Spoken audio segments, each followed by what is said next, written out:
Good morning, everyone. Our daily devotional read corresponds to Luke chapter 9 today, so let's jump right in. This chapter features interactions between Jesus and his disciples.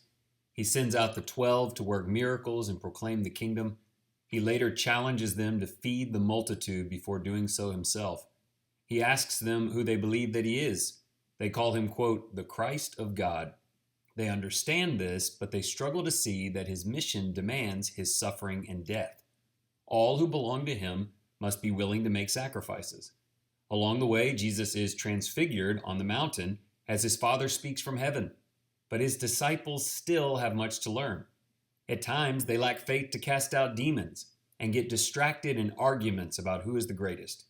Jesus teaches them that full submission is required to be mighty in his kingdom.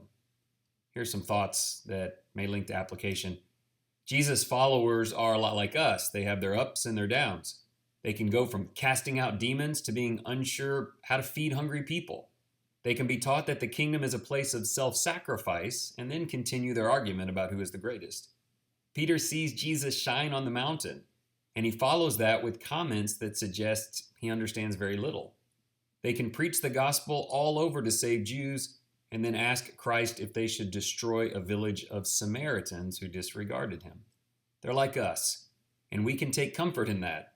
Jesus was so patient with them as he is with all of us. Let's pray together. Gracious Lord, we thank you today for the incredible patience Jesus has with his people. We, like the first century followers, engage in the work, deny ourselves, and listen to your Son with all our heart. And like them, we sometimes lack courage, get distracted by pride, and overreact to situations in a way that shows immaturity. He was so patient, and we praise you in gratitude that he continues to be patient. We know he will not tolerate excuses and split devotion. Please forgive our moments of weakness and help us firm up our resolve to serve your beloved Son.